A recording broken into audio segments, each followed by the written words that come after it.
ପାରାଦୀପ ଦୋଛକି ନିକଟରେ ବିଳମ୍ବିତ ରାତିରେ ଅଗ୍ନିକାଣ୍ଡ ଘଟି 3ଟି ଦୋକାନ ସମେତ ଲକ୍ଷାଧିକ ଟଙ୍କାର ସାମଗ୍ରୀ ଜଳି ନଷ୍ଟ ହୋଇଯାଇଥିବା ବେଳେ 10ରୁ ଉର୍ଦ୍ଧ୍ୱ ଗାଡ଼ି ସମ୍ପୂର୍ଣ୍ଣ ଜଳିପୋଡ଼ି ନଷ୍ଟ ହୋଇଯାଇଛି। ସେଠାରେ ଥିବା ଏକ ଗ୍ୟାରେଜରୁ ପ୍ରଥମେ ନିଆଁ ଲାଗିଥିଲା ବେଳେ ଗ୍ୟାରେଜରେ ଥିବା ପୋଡ଼ା ମୋବିଲ ତେଲରେ ନିଆଁ ଲାଗିଯାଇଥିଲା। ଫଳରେ ନିଆଁକୁ ଆୟତ୍ତ କରିବା କଷ୍ଟକର ହୋଇପଡ଼ିଥିଲା। ସେଠାରେ ଥିବା ବ୍ୟବସାୟୀମାନେ କୁଜଙ୍ଗ ଅଗ୍ନିଶମ ବିଭାଗକୁ ଖବର ଦେଇଥିଲେ ମଧ୍ୟ ଅଗ୍ନିଶମ ଗାଡ଼ି ଆସିବାରେ ବିଳମ୍ବ ହୋଇଥିଲା। ଫଳରେ ନିଆଁ ନିକଟରେ ଥିବା ଅନ୍ୟ ଦୋକାନର ଘର ଏବଂ କେବିନକୁ ଧରିଯାଇଥିଲା। କୁଜଙ୍ଗ ଅଗ୍ନିଶମ ଗାଡ଼ି ପହଞ୍ଚି ନିଆଁକୁ ଆୟତ୍ତ କରିଥିଲା। ତେବେ ଗ୍ୟାରେଜରେ ନିଆଁ ଲାଗିବାର କାରଣ ସ୍ପଷ୍ଟ ହୋଇନଥିବା ବେଳେ ନିଆଁ ଲିଭାଇବାକୁ ଯାଇ 2 ଜଣ ବ୍ୟବସାୟୀ ସାମାନ୍ୟ ଆହତ ହୋଇଛନ୍ତି।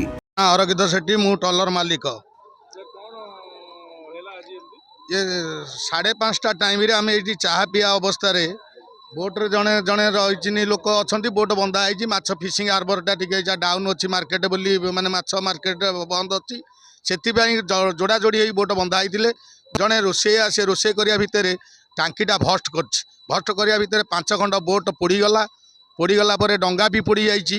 आमर या देखिक निआं नागिला भितर आम सब मालिक मैंने सब डकाडकी होकर सब कंपानी बा जेतक कंपानी अच्छा समस्ते फायर गाड़ी की पठेले जिते निभेला बेलू से निभुनी बोट से उतु जलिकार नागी आन आमर तेल लोडिंग अच्छी जाल अच्छी फाइबर जिनस सब टांकी गोटा भस्ट करुच्ची से बदले आम निआटा निभि आयत कर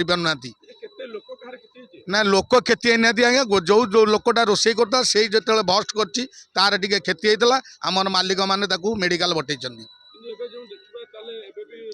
एबे भी निआं लिभा सरुनी जिते निभे चेष्टा करते उतुते जलिया चेष्टा चलती